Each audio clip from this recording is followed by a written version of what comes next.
The fork hit the floor before Kalian even realized his hand had gone numb. It clattered against the tile loud enough that the couple at the next table looked over. Kalian didn't apologize.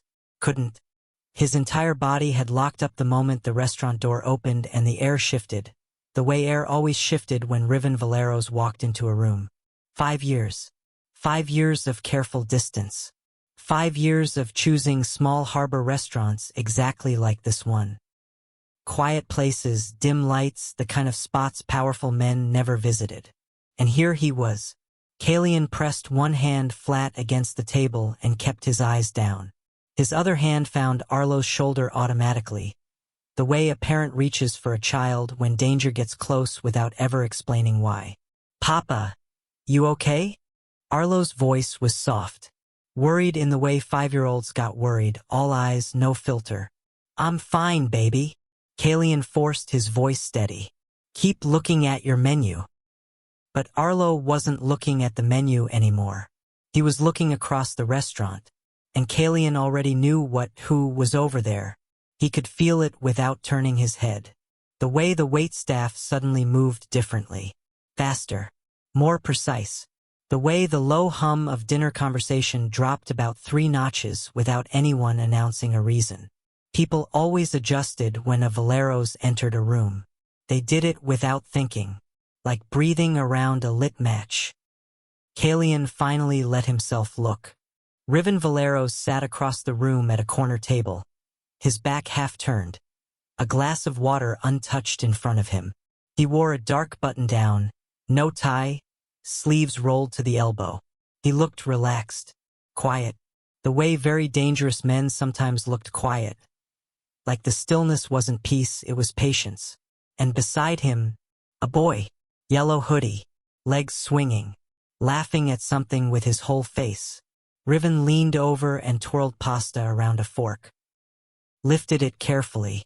The boy leaned forward and ate it right off the fork, grinning through a full mouth. Kalian's chest seized. Not because of Riven, because of the boy. Hi viewers, have you ever seen someone who looked so much like someone you loved that your whole body went cold? Before your mind even caught up? Drop your answer below. Kalian forced himself to breathe. In. Slow. He pressed his palm against the curve of his stomach where the new baby shifted and settled, completely unaware of everything falling apart above. He should leave. Stand up, take Arlo's hand, walk out. Simple. Clean. The same way he had walked out of Riven's life once before. But then Arlo tugged his sleeve. Hard. "Papa." "Arlo," I said. "Papa." The boy's voice had dropped to a whisper. Wide eyes. Pointing finger. "That boy over there." Kalian looked at his son. Then he looked across the room. The boy in the yellow hoodie had stopped laughing. He was sitting straight up in his chair, staring directly at their table with the kind of locked, unblinking focus that children only got when something genuinely confused them at their core. Same soft brown hair curling at the ends. Same wide dark eyes. Same slight part in the lips when concentration hit. The resemblance wasn't something Kalian could explain away. It wasn't a trick of the low restaurant lighting. It wasn't one of those moments where 2 strangers happened to share a similar feature and a tired parent read too much into it. This was different. This sat somewhere deeper than logic. Somewhere in the blood. "Papa," Arlo whispered. The word came out barely audible. Careful. Like he already understood something was fragile here even though he couldn't name it. "That boy looks like me." Kalian didn't answer. He couldn't answer. Because across the restaurant, Riven Valeros had gone completely still. Not the patient kind of still this time. The other kind. The kind that came right before something broke. His head turned slowly away from the pasta, away from the laughing, away from the warmth of the corner table. And his gaze moved. Steady, unavoidable. Cutting clean through the candlelight and the low dinner noise and the 5 years of careful distance Kalian had built between them, and landed directly on Arlo's face. The boy in the yellow hoodie slid off his chair. He took 3 steps toward the center of the room. He stopped, and both boys stared at each other across the restaurant floor. Neither moved. Neither spoke. The way they stood there, mirror images tilting their heads at exactly the same angle, wearing the same expression of pure, wordless recognition, made the air in the entire room feel suddenly unbearably thin. And then the boy in the yellow hoodie looked up, past Arlo, directly at Kalian, and said one word, quietly, the way children said things that shattered the world without meaning to. Dad. He wasn't talking to Riven. Kalian's chair scraped back before he made the decision to stand. His body moved without asking permission. One hand gripped the table edge, the other stayed curled against his stomach, and he pushed himself upright in the careful way that pregnancy forced on him. Slow, deliberate, no sharp angles. But inside, everything was loud. Arlo hadn't moved.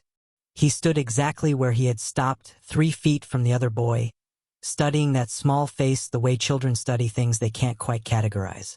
Quiet, thorough, unafraid in the way only kids could be unafraid when they probably should be terrified.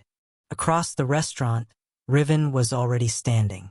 He hadn't rushed, hadn't knocked his chair back or raised his voice or done any of the things a lesser man might do in a moment like this. He simply rose from his seat in one clean movement, like a decision that had already been made, and now he was just following through on it. His eyes moved between the two boys, back and forth, back and forth. The calculation behind that gaze was something Kalian remembered from before. 5 years hadn't softened it. Riven Valeros processed things the way a surgeon processed a wound. Fast, precise, no wasted motion. He looked at Arlo. He looked at Lucian. He measured the curl of the hair, the set of the jaw, the exact matching angle of two boys tilting their heads at each other across a restaurant floor. And his expression didn't change. That was the part that made Kalian's skin go cold. Not the recognition, the fact that Riven went perfectly, deliberately blank the moment recognition hit. That blank face wasn't confusion. It wasn't shock. It was control. The mask that powerful people put on when the information they just received was too enormous to process in public without losing something. The boy in the yellow hoodie, Lucian, hadn't moved either. He stood facing Arlo with both hands loose at his sides, studying him the same way Arlo was studying back. Children didn't have the complicated machinery that made adults hesitate. Lucian spoke first. "How come you look like me?" Direct. No preamble. 5-year-old logic cutting straight to the middle of the thing. Arlo considered this seriously. Then he answered with equal weight. "I don't know.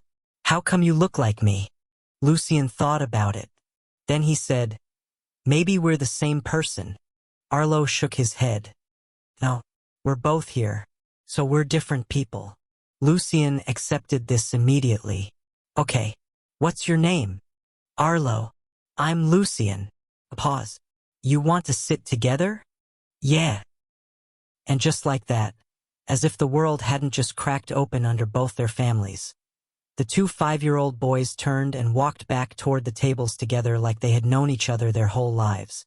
Kalian stood frozen. His throat worked once, twice, with nothing coming out, because watching them walk side by side was worse than watching them stand apart. Side by side, the similarity became something else entirely. Same height, same stride, same way of swinging the right arm slightly more than the left. Same small hitch in the step when their attention caught on something. Lucian paused to look at a candle on a nearby table. Arlo paused at the same moment to look at the exact same candle. Neither one noticed they had done it at the same time. Kalian noticed, and Riven noticed. Their eyes met across the restaurant for the first time. Not accidentally, not briefly. The way eyes met when two people were both looking for the same answer and neither one had it yet. Riven moved first. He walked toward the center of the room, unhurried, the way he had always moved through spaces, like the space adjusted to him, not the other way around. He stopped about 4 feet away, close enough for a conversation, too close for comfort. He looked at Kalian for a long moment without speaking. Then he looked down at the curve of Kalian's stomach. "Back up." His jaw moved once, tight. When he finally spoke, his voice was low and flat and deliberate. "How old is your son?" The question landed like something dropped from a great height. Kalian had about 4 different answers ready. Deflections. Half-truths. The small careful lies he had been quietly prepared to tell if this moment ever came. The moment he had spent 5 years convincing himself would never come. None of them came out. His mouth opened, closed. Riven waited. He was patient. He was always patient. And his eyes had stopped being blank. They had gone dark in a specific way that Kalian remembered from before, from the early days before the hospital and the running and the grief. The look that meant Riven Valeros had already started pulling a thread and was not going to stop until the whole thing unraveled. Across the table, Lucian leaned over and whispered something into Arlo's ear. Arlo laughed. The sound was bright and easy and precisely with no variation at all. Identical to the way Lucian had laughed 10 minutes ago when Riven fed him pasta. Riven heard it. His breath went very still. His eyes didn't move from Kalian's face. And then, quiet enough that only Kalian could hear it. "What is his birthday?" The answer was the same. Kalian knew that before Riven even finished the question. He had known it the moment Lucian walked toward Arlo across the restaurant floor. Known it in his bones, in the place where grief had lived for 5 years without ever fully explaining itself. But knowing a thing and saying a thing out loud were 2 entirely different weights. He said nothing. Riven didn't push. Not yet. He turned back toward the table where both boys were now sitting across from each other, and he watched them for a moment with that careful, still expression.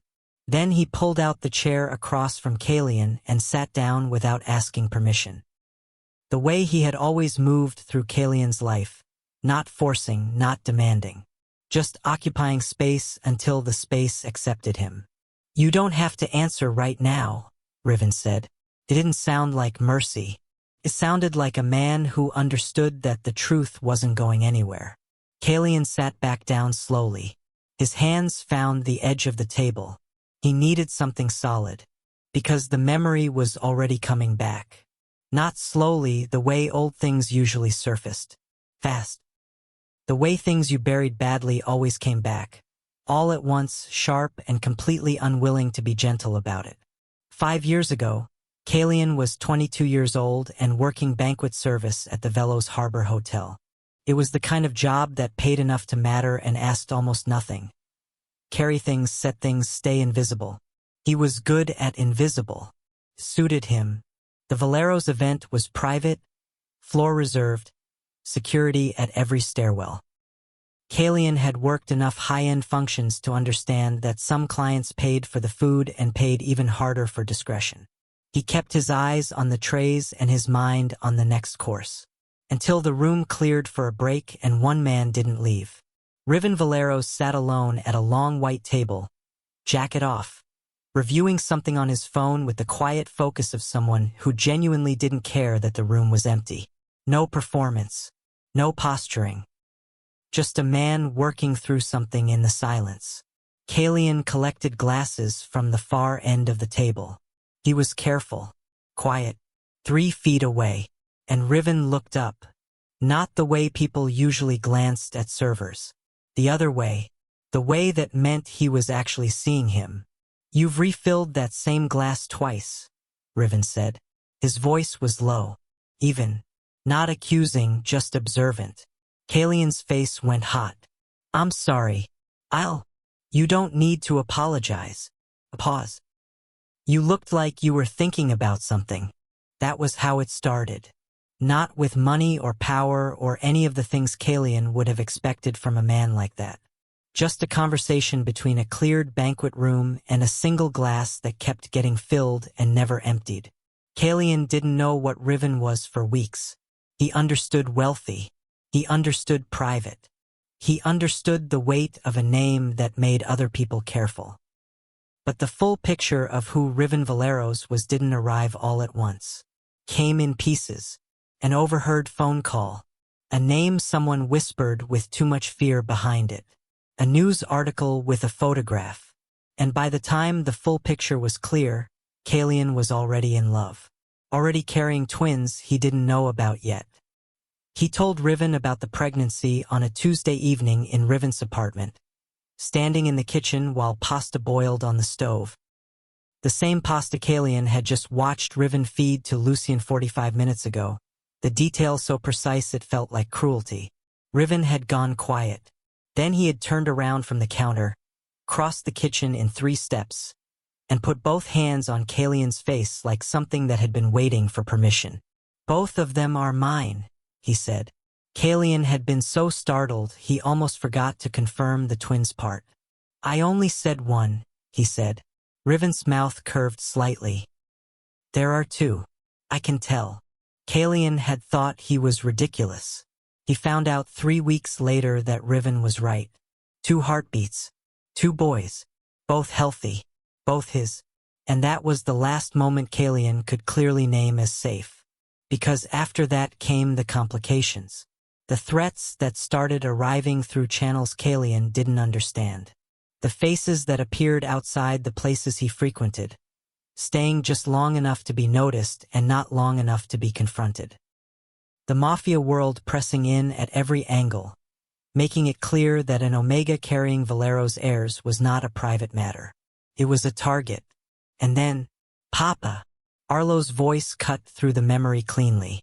Kalian blinked, came back to the restaurant, the candles, the low noise. His son was watching him from across the table with a small, serious face. Lucien sat beside him, pasta untouched, also watching. Both of them waiting, like they already knew the adults had arrived at something heavy. Riven hadn't moved. He sat with both hands flat on the table, watching Kalian the way he had always watched him when Kalian was working through something painful. Not rushing, not filling the silence with noise, just present. Unavoidable. "The hospital," Kalian said finally. The words came out rough. Riven's face did something complicated. "Tell me," he said. Kalian looked at both boys. At Arlo's face. At Lucien's face. At the same eyes looking back at him from 2 different directions. And that's when everything went wrong. The night Kalian's world broke was not loud. That was the part no one would have believed if he had tried to explain it afterward. People imagined disasters as noise, sirens and screaming and the crash of things falling apart. But the worst moments didn't always announce themselves that way. Some came in with the quiet precision of a blade. This one started at 11:14 p.m. on a Tuesday in late October. Kalian remembered the time because he had been watching the clock between contractions, the way the midwife told him to, counting the intervals, breathing through them. Riven had been called away 2 hours earlier, and emergency security said, something requiring him personally. He had squeezed Kalian's hand and told him he would be back before the boys arrived. He didn't make it back in time. Kalian was 3 hours into labor when the hospital alarm started. Not a fire alarm. Not the gentle procedural tone that played when equipment needed attention. The real alarm. The kind that made every nurse in the ward move differently. Faster, sharper, with that tight-faced efficiency that people only got when they had rehearsed for something they hoped would never happen. He heard the first gunshot from 2 floors below. Then shouting in the corridor. Then the lights flickered. A nurse came through the door moving quickly, mask pulled, voice controlled. "We're moving to the secondary wing, okay? You're stable, we're going to move you. Everything is fine." Everything is fine was the sentence people said when everything was the opposite. They moved him on a bed with wheels that kept catching on the doorframe. Another nurse was carrying both infants. The boys had been delivered 11 minutes earlier, both breathing, both small and astonishing and real in the way Kalian hadn't been prepared for even though he had 9 months to prepare. One in each arm, bundled. Faces he hadn't had enough time to memorize yet. The corridor was chaos. Not visible chaos, the staff were managing it. But the kind of controlled chaos where the management itself was the evidence of how bad things actually were. Orderlies moving patients. Doors being locked from the outside. Someone barking into a radio in a language that was not medical. At the first junction, someone grabbed the nurse carrying both boys. A man in a gray jacket, no ID, moving with the intent of someone who knew the floor plan. Kalian yelled. He remembered that clearly. The sound that came out of him, not a name, not a word, just pure refusal, the kind of sound a person made when their body understood before their mind did that something was being taken. The nurse twisted away, got hold of one infant, lost the other. Gray jacket, gone. Gone into the stairwell at the end of the corridor before anyone could cut him off. Then Kalian's body gave out completely. The blood pressure drop hit like a wall. Darkness, clinical, the kind where you didn't dream. When he opened his eyes again, the ceiling was different. Quieter wing, softer light. The smell of antiseptic and something else underneath it that he would later understand was his own body trying to recover from what it had been through. The doctor on duty was a small woman with careful eyes. She pulled a chair close to his bed. She said the words gently, the way people delivered weight they didn't want to carry themselves. One of the boys is with us, she said. He's healthy. He's in the nursery and he's asking for you. He is doing so well. Kalian heard the pause before the next sentence. The pause was a door. And behind the door was something he wasn't ready for. The second infant, she said, and she stopped, and started again. There was significant disruption during the evacuation. We were unable to locate. There were injuries and the stairwell was compromised and— Say it, Kalian said. His voice came out low. Empty. She said it. And the world went very, very quiet after that. He never saw a body. He asked. He was told the situation had been complex. That the chaos of the attack had made proper documentation difficult. That they were so deeply sorry. He didn't push harder. He couldn't. Because grief was a weight that could only be lifted when you had the energy to lift it, and Kalian had none left. He had one living son, a body that had been through war, and nothing else but the animal decision to protect what was still here. So he signed the papers. He took Arlo home. He disappeared. And for 5 years, the grief had stayed where he put it, in the place where the second heartbeat should have been, quiet and permanent and somehow never quite finished hurting. Until tonight. Until a boy in a yellow hoodie sat down across from his son and began asking what noodles tasted better. At the table now, Riven sat completely still. He had not moved since Kalian started talking. He had not interrupted. Had not looked away. He sat with both hands flat on the table, and his jaw was set, and his eyes had gone dark in a way that had nothing to do with anger. Grief looked different on powerful men. It still recognized itself. Kalian finished the last sentence and let the silence sit. Then Riven inhaled slowly through his nose.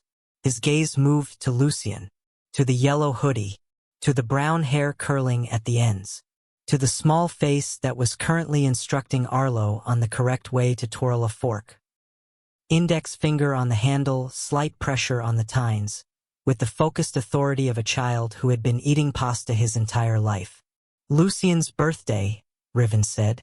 His voice was barely above quiet. October. Late October. He stopped, looked at Kalian. Tuesday night.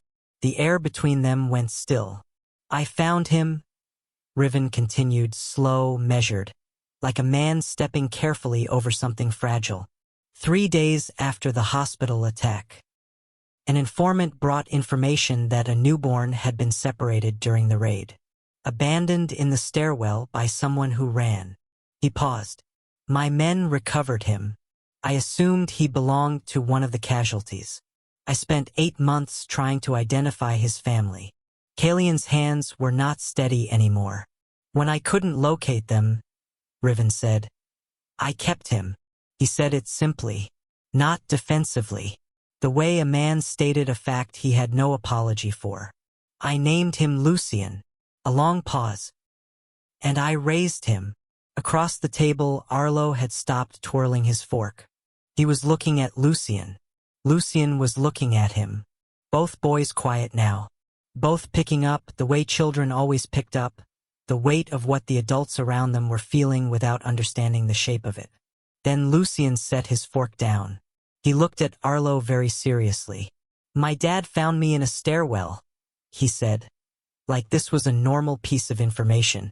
Arlo blinked, thought about this, then looked at Kalian, then back at Lucien. "My papa had me in a hospital," Arlo said carefully. The same night, both boys turned to look at the adults. At the same moment, with the same eyes, Riven's voice came out barely above a breath. "Your son is 5. It was not a question. Riven did not react the way Kalian expected. No raised voice. No accusation landing like a fist. No alpha authority filling the room and pressing everyone else flat against the walls. Kalian had prepared himself for all of those things on the walk over from his table to this conversation. Had braced for the version of Riven that the world feared, the one that ran an underground empire on silence and certainty and the quiet devastation of being always right. Instead, Riven sat very still, and said nothing for almost a full minute. Kalian counted. He had always counted silences around Riven. It was how he measured how serious something was. This one lasted long. When Riven finally spoke, his voice had changed. Stripped down. The authority was still there. It was always there, woven into the way the man breathed, but beneath it something else had surfaced. Something raw and unarmored that Kalian had only seen a handful of times, always in private, always when Riven thought no one was watching closely enough to notice. 5 years ago, Riven said, slow, deliberate, after the hospital attack, I was not there when you needed me. It wasn't an apology. It was a statement of a fact he had clearly carried for a long time. Kalian kept his mouth shut. My security received a threat 40 minutes before you went into labor. A legitimate one, specific enough that I believed I had to respond in person. He stopped.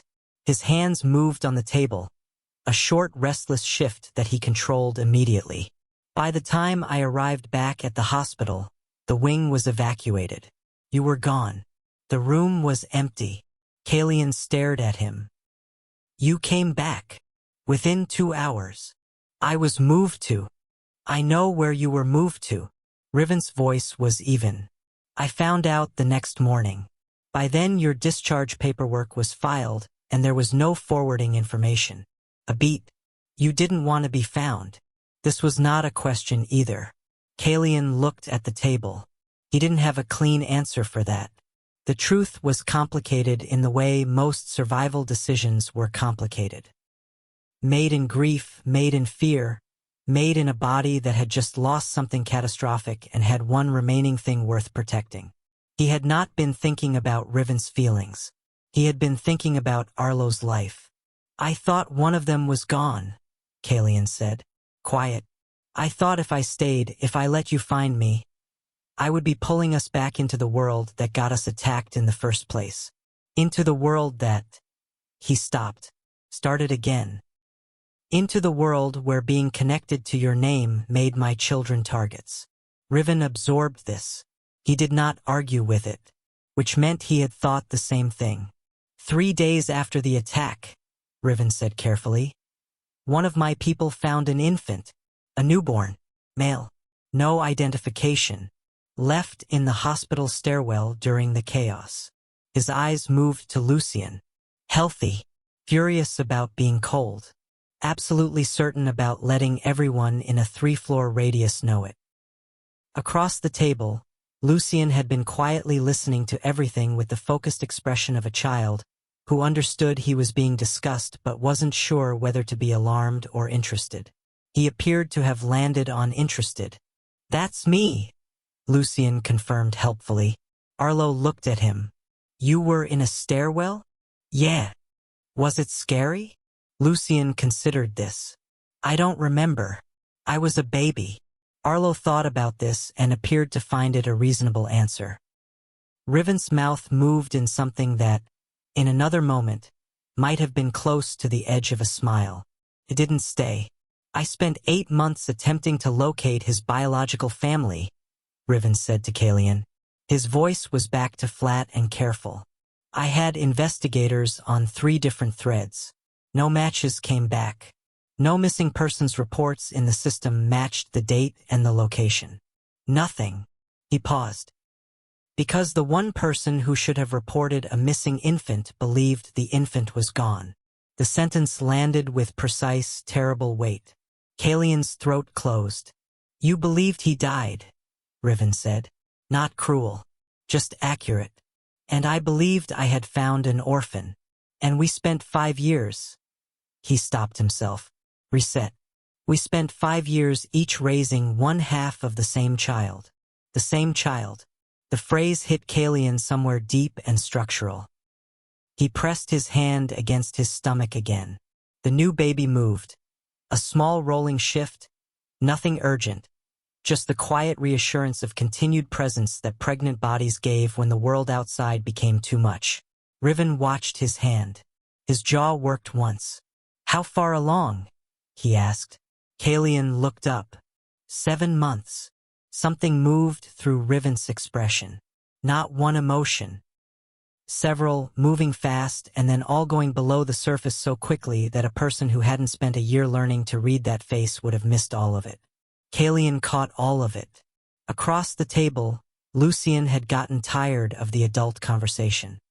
He had turned fully toward Arlo and was conducting what appeared to be a highly important comparison of their respective hands.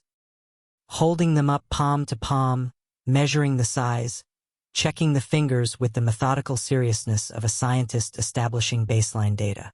Your pinky is the same, Lucien announced. Arlo studied both pinkies carefully. Yeah, same size exactly. Your ears, though. Lucien leaned over and looked at the side of Arlo's head. Are they the same as mine? Arlo tilted his head sideways so Lucien could look. Lucien looked at Arlo's ear. Arlo turned and looked at Lucien's ear. Then both boys turned and looked at the two adults at exactly the same moment, with the same slight tilt of the head, wearing the same expression. The same. Exactly the same. Riven went very still. Kalian heard his own breath leave his body. And then Lucien. 5 years old, yellow hoodie, pasta cooling on his plate.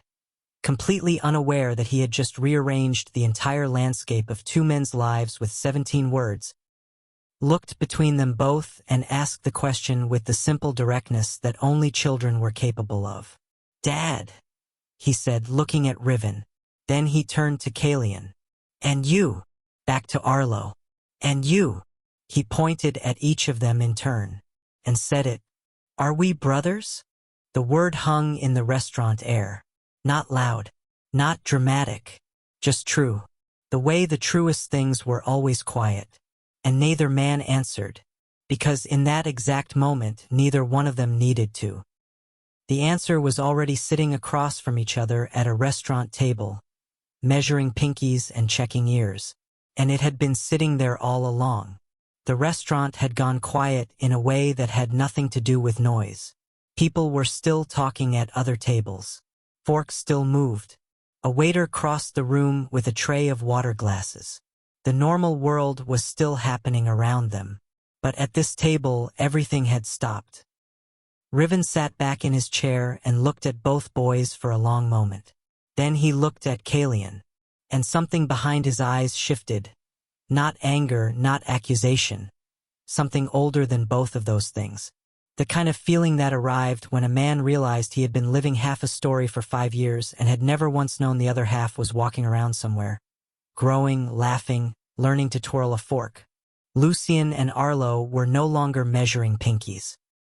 They had moved on to comparing knees. Arlo had his pant leg pushed up. Lucien had his pushed up. Both boys studying the matching small scar on each left kneecap with the intense focus of 2 scientists who had just made a breakthrough discovery. Mine is from falling off the porch, Arlo said. Lucien stared at his. Mine is from the kitchen step. Both of them looked at each other. Same knee though, Lucien said. Arlo nodded slowly. Same knee. Riven watched them. He did not blink for a long time. Kalian kept his hands flat on the table and said nothing because there was nothing left to say that the boys weren't already proving with their knees and their pinkies and their matching brown curls. Then Riven spoke. Low. Even. No volume needed. Talk me through it. Not a request. Not quite a command. The thing in between, the voice Kalian remembered from every serious conversation they had ever had. The voice that meant Riven had stepped away from whatever he was feeling and was now operating purely on information. Collecting facts. Building the full picture. From the beginning, Riven added. Every detail. Kalian looked at the boys. Riven caught the look immediately. He turned to Lucian. Hey, take Arlo and go ask the waiter for dessert menus. Lucian's face lit up instantly. He grabbed Arlo's sleeve. Come on. Arlo looked at Kalian for permission. Kalian nodded once. Both boys slid off their chairs and crossed the restaurant toward the host stand with the complete confidence of children on a mission. Lucian already explaining the hierarchy of dessert options in what appeared to be a very detailed lecture. The table went quiet. Riven looked at Kalian. The doctor who told you the second infant didn't survive, he said. Do you remember her name? Kalian blinked. He hadn't expected that to be the first question. A woman. Small. Dark hair pulled back. She pulled a chair beside the bed. Was she part of the regular maternity staff? Kalian thought about it. Actually thought about it. For 5 years he had not examined that memory closely because examining it closely meant allowing himself to question the one fact he had built his entire escape on. If he questioned it, the grief had to get more complicated. And complicated grief was harder to carry than clean grief.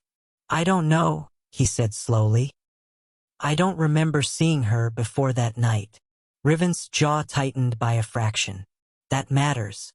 The maternity ward had 3 attending physicians that night, Riven said. I know this because I pulled the records 8 months later when I was trying to identify Lucian's family. None of them matched a small woman with dark hair. He paused. The regular staff were evacuated to the East Wing. The floor you were on was temporarily managed by on-call staff during the crisis window. Kalian stared at him. On-call staff. Brought in during the attack. Riven held his gaze. Or brought in before the attack. Specifically for the attack. The silence that followed was the kind that arrived when a truth you had been protected from for years finally stepped into full light and you had to look at it directly. Someone told Kalian a lie.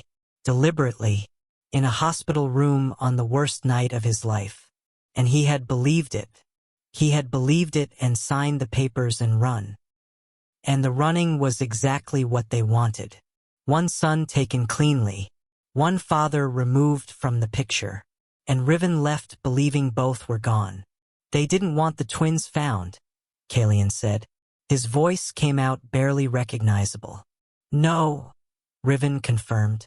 Valero's heirs create leverage. Leverage creates power. And power in this city was worth significant cost to the right people. Kalian pressed his hands harder against the table. Then where is the person who took Lucian from the corridor? The gray jacket. Gone. Riven's voice went flat and final. They ran when the pickup failed.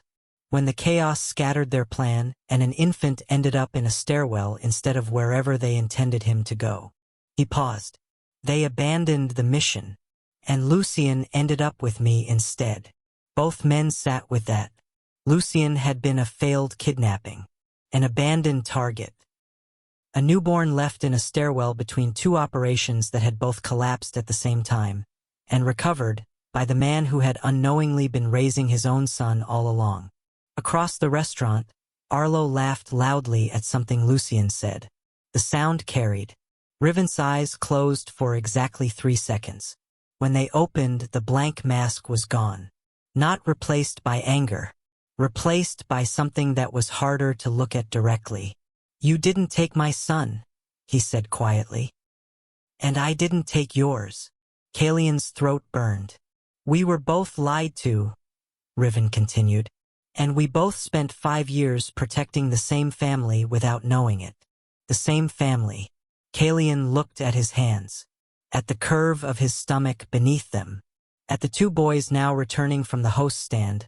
Arlo carrying 2 dessert menus with careful importance. Lucien already explaining which items were worth considering and which ones were not. Moving through the restaurant together like they had always been two halves of the same whole. Because they were. Riven, Kalian said. The name came out different from how he had planned it. Riven looked at him. You raised him well, Kalian said. 3 seconds of silence. Then Riven said, very quiet. So did you. The boys arrived back at the table and dropped the menus between them like a peace offering. Lucien pointed immediately at the chocolate tart. Arlo pointed at the same one. Neither of them noticed that both men were struggling to breathe. 3 days later, Riven showed up at Kalian's door. No warning. No phone call first. He stood in the hallway of the small apartment building 2 blocks from the harbor with a paper bag of groceries in one hand and the most controlled expression Kalian had ever seen on a human face. Like he had practiced the calm specifically for this moment and was holding it very carefully. Kalian opened the door and stared at him. Arlo mentioned you were out of pasta, Riven said. Kalian looked at the bag. At Riven. Back at the bag. He told you that. He texted me. A pause. You gave a 5-year-old a phone. He uses it for games. He used it to tell me you were running low on groceries. Kalian stepped back from the door. That was not exactly permission to enter. But Riven moved through the space it created, and Kalian didn't stop him. And somewhere in the apartment Arlo made a sound of pure delight at the sound of a familiar voice. Lucien was not with Riven. That was the first thing Kalian noticed. The second thing he noticed was that Riven looked different. Not the restaurant version of himself. Not the powerful man in the dark button-down who moved like every room owed him space.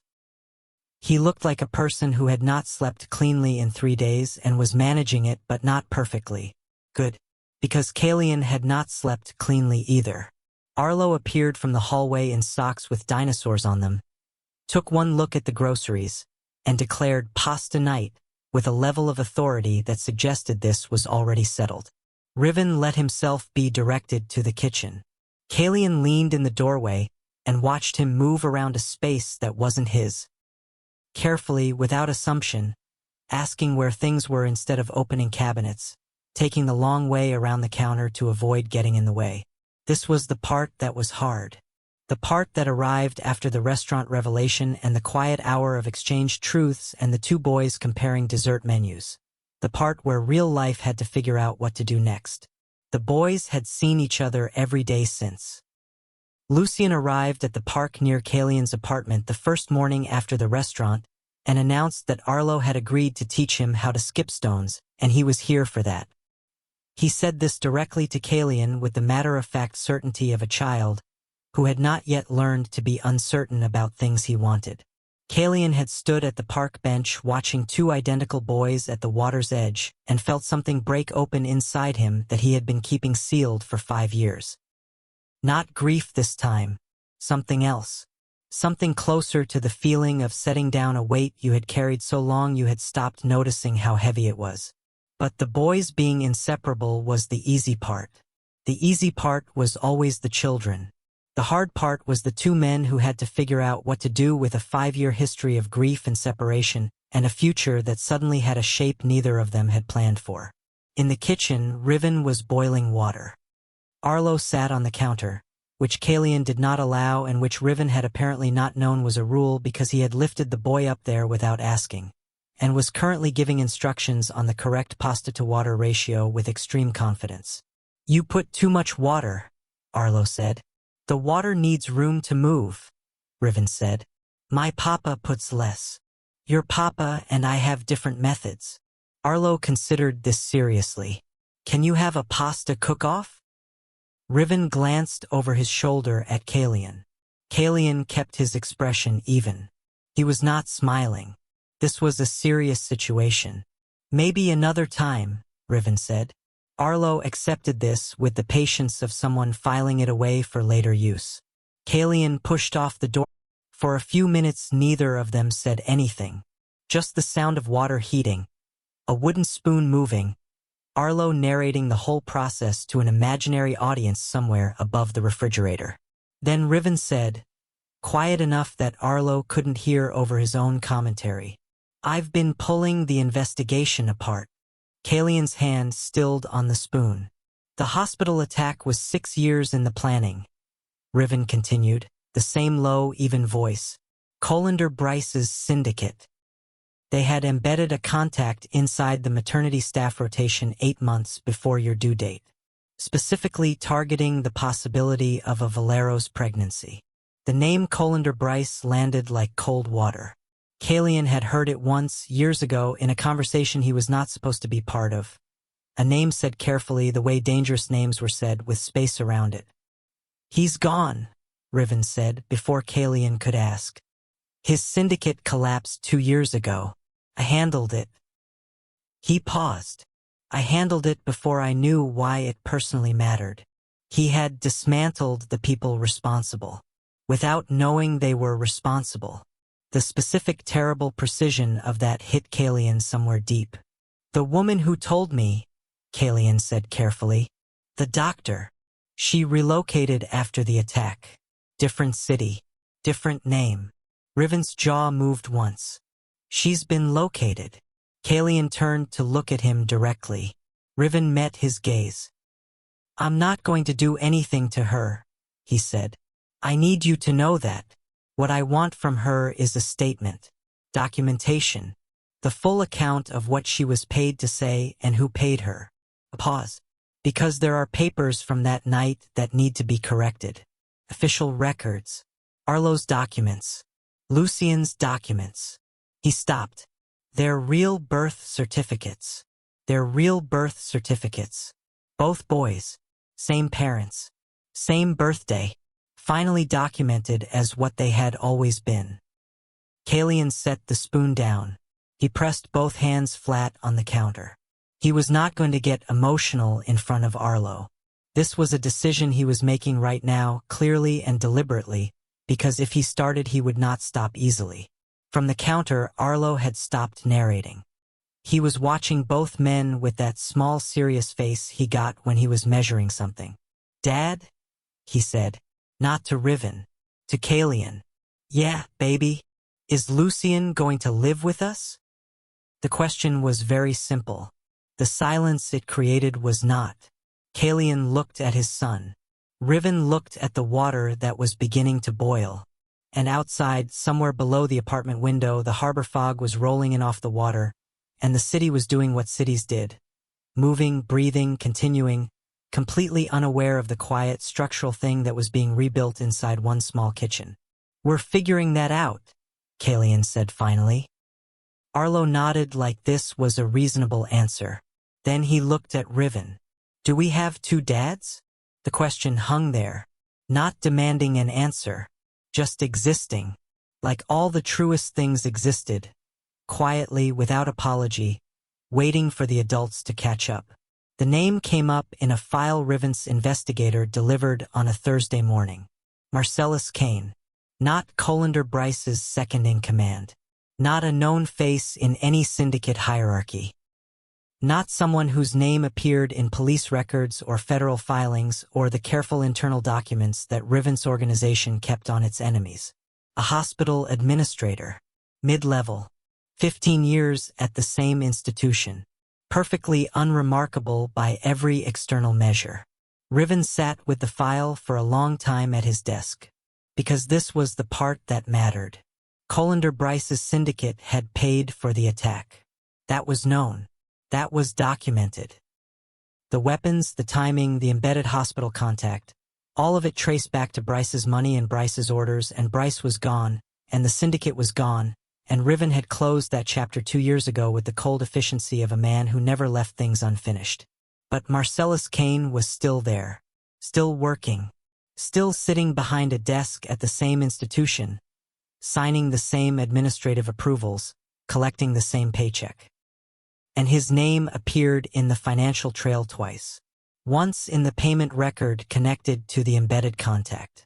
Once in the discharge documentation that processed Kalian out of the hospital 18 hours after the attack. Documentation that had been filed with unusual speed, unusual completeness, and one very specific falsified entry regarding the status of a second infant. Riven closed the file. He did not make a phone call. He did not send anyone anywhere. He sat in the quiet of his office for a full 10 minutes doing something he almost never did. Nothing. Because this was not a business problem. This was the kind of problem where the wrong response cost more than the right one gained. Where moving fast meant making noise, and making noise meant courts and records and journalists and two small boys whose lives were already complicated enough without their names appearing in news articles. He needed to be precise. Not fast. Precise. The next morning he drove to Kalian's apartment without a bag of groceries as cover. Just himself. Kalian opened the door, looked at his face, and stepped back immediately to let him in without a single question. Which was one of the things Riven had always respected about him. The man read a room cleanly and didn't waste time performing confusion he didn't feel. The boys were at the kitchen table eating cereal. Together. Because that was the current state of things. Lucien had started appearing at the apartment with his overnight bag 3 days ago, and had not yet appeared to consider leaving a requirement. Riven had not argued. Kalian had not argued. The boys had arranged this entirely on their own, with the complete logistical confidence of 5-year-olds who had located a situation they preferred and intended to remain in it. Riven sat down at the kitchen table across from both of them. Lucien pointed at his bowl. "We're having the kind with the stars." "I see that," Riven said. "Arlo picked it. It's good." Arlo looked pleased with this endorsement. Riven watched them eat for a moment. Then he looked at Kalian, who had come to stand at the edge of the kitchen with both arms crossed and the careful expression of someone who had already read the room and was waiting. "Marcellus Kane," Riven said. Kalian's eyebrows moved slightly. "Who is he?" Riven told him. All of it. The file. The financial trail. The discharge documentation. The falsified entry. He kept his voice even and low, below the boy's attention span, and laid it out the way he laid out every complex situation. No extra words, no wasted phrasing, the shape of it clean and complete. Kalian stood very still through all of it. When Riven finished, Kalian said nothing for about 6 seconds. Then he said, "He's still there." "Yes." "He's been there this entire time." "Yes." Kalian unfolded his arms. He walked to the far side of the kitchen, turned around, walked back. Not agitated. Processing. Working through the shape of it the same way he always worked through hard things. In motion, quietly, until the motion stopped and the decision arrived. "You want a statement," Kalian said. "I want documentation," Riven confirmed. "Legal. Formal. Submitted through the right channels so that what gets corrected is permanent and cannot be challenged." He paused. "I'm not interested in anything outside those channels. This matters. I need you to understand that. The boys deserve clean records. They don't deserve a story." Kalian looked at him. "You could have just handled it," he said. "Yes." "You're not going to." "No." Another silence. Shorter this time. "Why?" Kalian asked. It wasn't a challenge. It was a genuine question. He wanted to understand.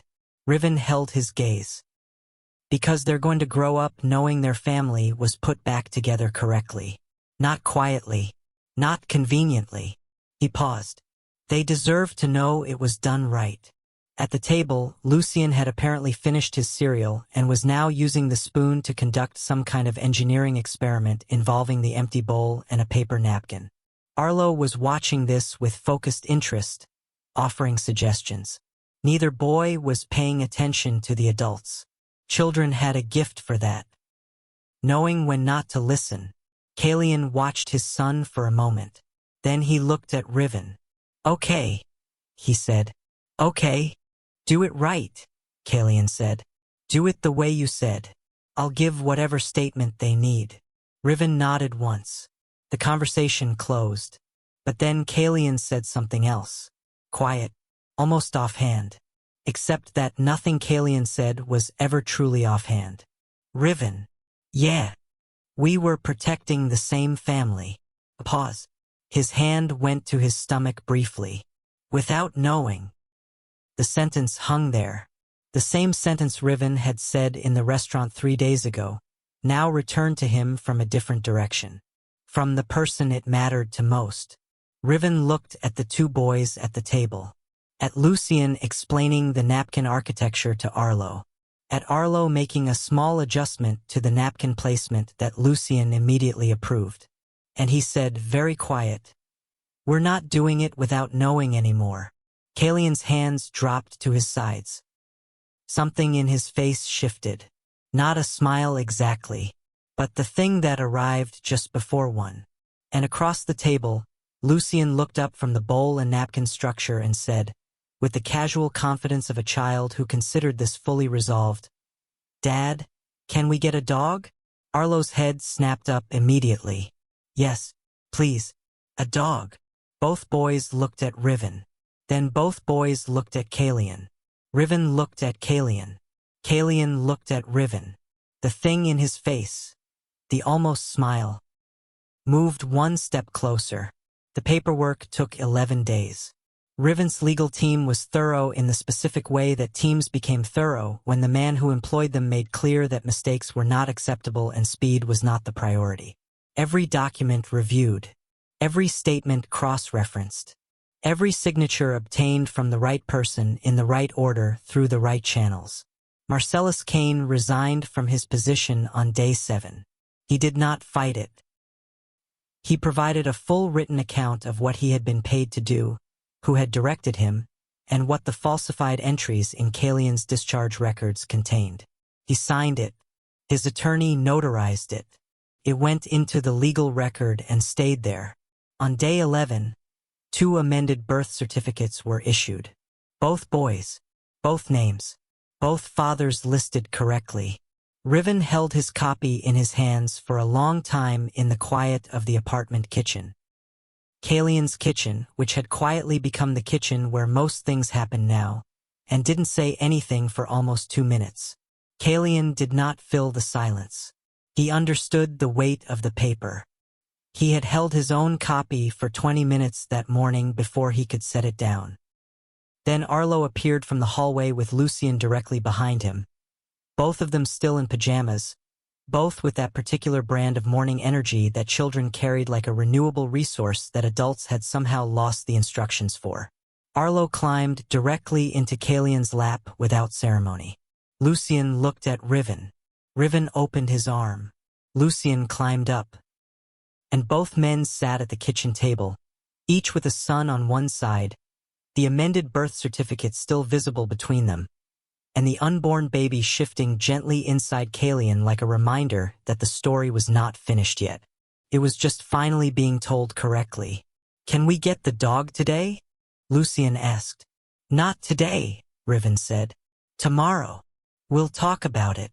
Lucien accepted this with the tactical patience of a child who had learned that "we'll talk about it" was not a no. Arlo looked up at Kalian. "Papa, are you happy?" The question was simple. The kind of question that 5-year-olds asked because they had not yet learned to be afraid of the answers. Kalian looked at his son's face, at Lucien's matching face beside him, at the birth certificates on the table, at Riven, who was watching him with the quiet, steady look that had started to feel, over 11 days of groceries and pasta and paper architecture and dog negotiations, less like something Kalian needed to protect himself from and more like something he had been trying to find his way back to for a long time. "Yeah," Kalian said. "I think I am." Arlo nodded like this confirmed something he already suspected. Lucien looked at both of them, then back at Arlo.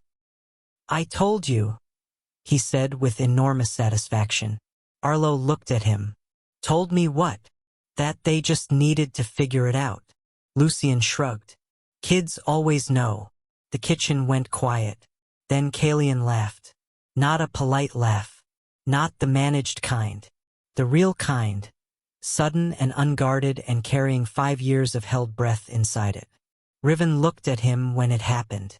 And something in his face broke open that had clearly been held in place for a very long time. "Can we protect them?" Kalian asked. The laughter was gone now, but the warmth of it was still in the room. He was asking seriously. Not about the syndicate that was already handled. Not about documents or records or legal trails. He was asking the older, deeper question. The one underneath everything. Can we protect this? This table? These boys? This morning? Riven held his gaze. I already have, he said. Kalian looked at him. Show me. Not a challenge. An opening. The first one Kalian had offered without taking it back. Riven set down the birth certificate. He reached across the table. His hand landed over Kalian's, not tight, not demanding. Just present. The way he had always been present. Unavoidable. Patient. Willing to wait for the space to be offered before moving into it. Arlo looked at the hands. Looked at Lucien. Lucien looked at Arlo. Then Lucien leaned across and put his small hand on top of both of theirs. And Arlo put his on top of that. For hands. On a kitchen table. With amended birth certificates between them. No one said anything. No one needed to. Some things were already said. 6 weeks later, the baby arrived on a Wednesday. No drama this time. No alarms. No chaos in the corridor. No masked men in stairwells. Just a hospital room with warm light and a midwife named Deja who had a calm voice and hands that knew exactly what they were doing. And Riven sitting beside the bed the entire time with his hand over Kalian's hand until it was time to let go so the work could happen. The boys were in the waiting room.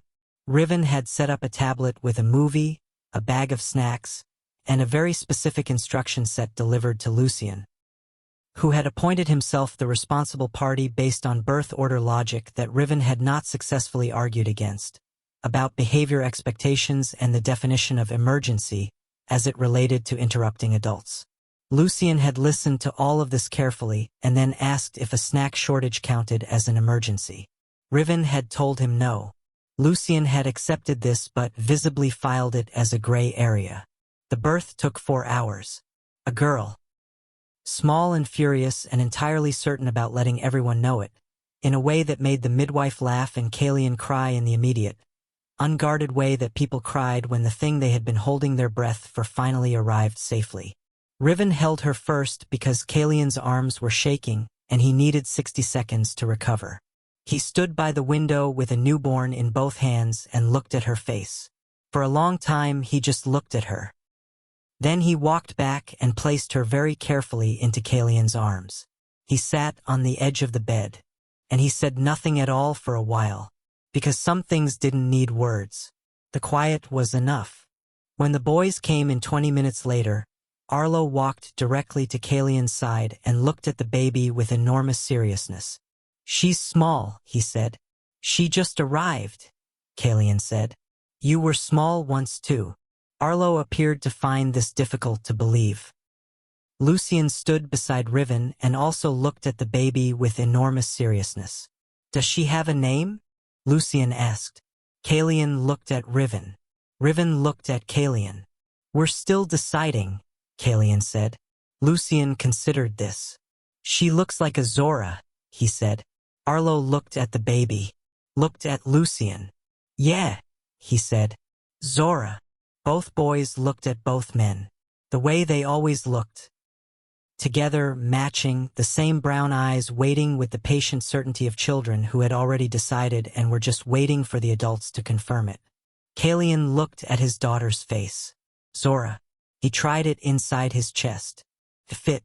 He looked at Riven. Riven's mouth curved. Zora, he said. And that was that. Outside the hospital window, the harbor was doing what it always did. Fog coming in slow over the water. City lights catching the surface. The world moving forward in the way the world always moved. Unaware. Continuous. Carrying 1,000 other stories alongside this one. But inside the room, things were very still. In the good way. In the way that stillness arrived when the running was done and the grief had finally been accounted for and all the pieces that had been separated by other people's choices had found their way back to the same table. 2 boys. 1 girl. 2 men. 1 family. assembled wrong, then rebuilt correctly. And somewhere in that room, in the quiet after everything, Kalian looked at his children. At Arlo's hand on the bed rail, at Lucien leaning against Riven's arm, at the small furious face of a daughter who already seemed to have opinions, and thought about the thing he had said in that harbor restaurant 6 weeks ago, before any of this was possible, when the weight of 5 years of wrong information was still sitting on his chest like a stone. He had thought some things stayed broken. He had been wrong. Some families were broken before they were finally made whole. And the making whole part, that was the part worth staying for. If the story moved you, hit subscribe and turn on the bell, so you never miss a story that starts where this one started, with one impossible moment and a truth that refused to stay buried. Drop a comment below and tell us, what would you have done in Kalian's place? Would you have run? Would you have stayed? Your thoughts might be exactly what someone else reading them needed to hear today. Share the story with someone who believes families only come one way. Show them this one.